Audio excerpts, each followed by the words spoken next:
I'm Easton LaChappelle. I'm at the Entrepreneur Society of America in Naples, Florida. And today I'm with Ethan Burt and Wyatt Alexander. So to anyone going into high school, because I know that was when a lot of your work with Unlimited Tomorrow happened, what advice would you give? Well, I would say really make the most of it. I mean, it's a time of your life that you're going to look back and it's where a lot of your good memories are going to be. Also, I think what was valuable for me at that time was, luckily, I was fortunate enough to find my passion at a young age, which was, for me, right about 14, right about 8th, 9th grade. And so, you have a bright future ahead of you. And so, think about really where you want to be in the future. You have so many opportunities. So, after Unlimited Tomorrow, have you worked on anything else? Have you invented any other things? Yeah, so we actually were founded originally around an exoskeleton concept, which is an external robotic device to help someone who's paralyzed walk again. And so we kind of looked at the market, really looked what was out there, and really looking at the audience. And we saw that a lot of the exoskeletons that are out there, they're giant robotic structures. They look like to the psychological aspect of actually being disabled or having a tragic accident like that, and then having to wear a giant suit that is all metal and you still kind of stand out of a crowd, it doesn't make a whole lot of sense. And so we really looked at that, really focused on the user's psychology and really the market and what it's capable of doing. And similar to the prosthetics where the exoskeletons were $100,000, had limited functionality, about 3 hours of battery life. And so, that was kind of strange for me. I wanted to, there had to be a better way to do this. And so we started prototyping that. We actually filed patents around that.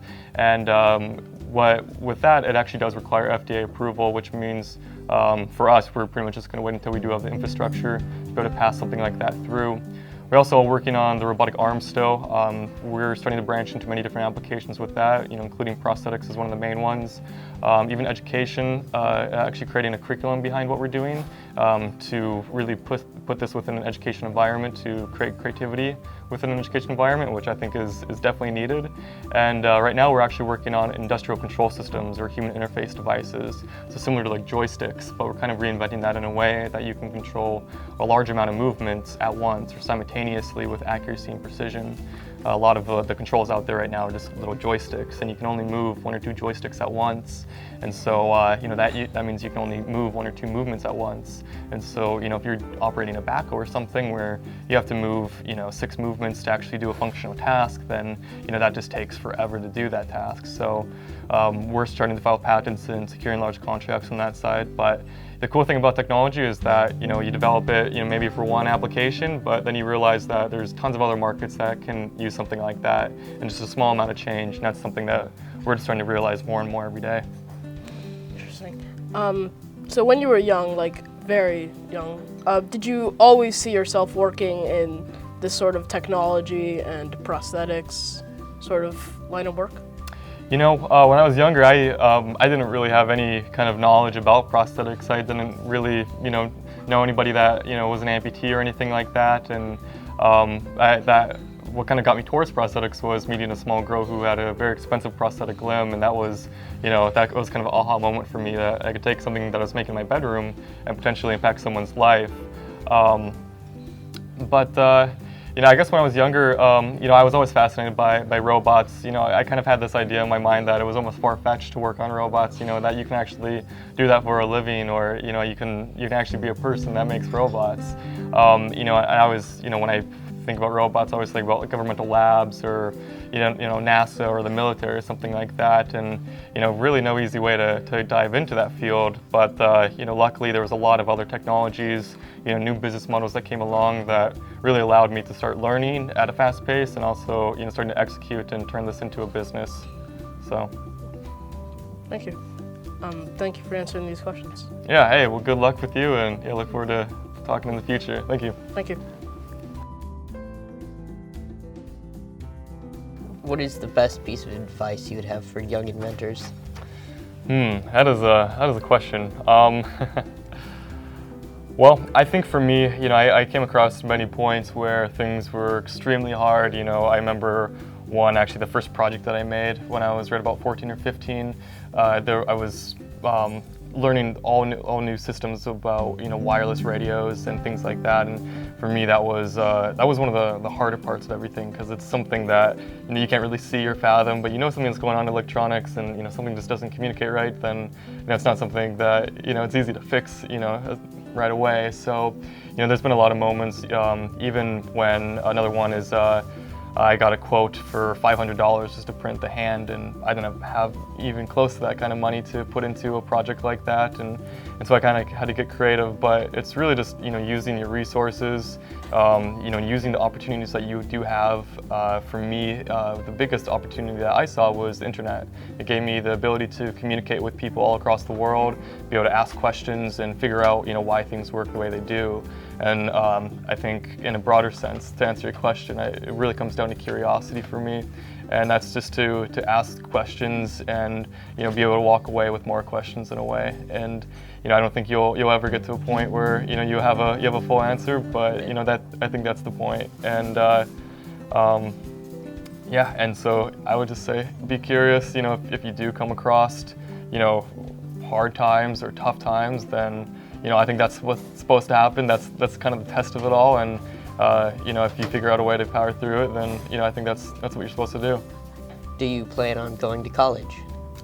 That's a good question, actually. I graduated high school in 2014, and that was kind of a big moment for me. I had a lot of different options. Do I go to college? I had some college offers. What do I really do next? Do I try and start a company on my own? Do I try and go and find capital? Do I approach investors? Do I take out loans? There's all these different options. And for me, the biggest thing about college was I just couldn't take 4 years off of technology. And I kind of looked ahead in the future, and it's like, okay, if I did get a degree, what would it be, and what would I really want to do with that? What kind of job would that really introduce me to? And luckily before that I had some experience. I actually worked at Johnson Space Center for a summer, worked on the Robonaut project, and that was kind of a dose of reality of big projects, the government, just kind of engineering in general, and that was something that was really valuable. And that's something that I didn't really want to be in that type of setting. It was almost helping someone else's dream come true in a way. And for me, with going to college, getting a degree, sometimes that works great for some people, but for myself on my own path, and I think maybe later on, but right now, technology is moving so fast that I just got to keep up with it, or help actually move it forward. Yeah. So, have there been any negative repercussions from going open source with your ideas? Very little. We really haven't seen anybody take, our designs and, call it their own or anything like that. Everybody's been pretty good about crediting us if they do use it. The biggest factor that really, that we came to the decision to make it open source was actually the market, and that was the regulations behind that. Prosthetics are considered, a medical device, which means that you have to go through FDA, you have to collect clinical data in support of your medical claims, and being a small company, it's you need an incredible amount of infrastructure and capital to be able to do that, which I did not have either of them. And so by making it open source, we were able to pretty much get it to the people who really need it by saying that this is for free to download, to create, but there are still ways to make money off of it, and we still do have a form of IP protection and commercial value on that product.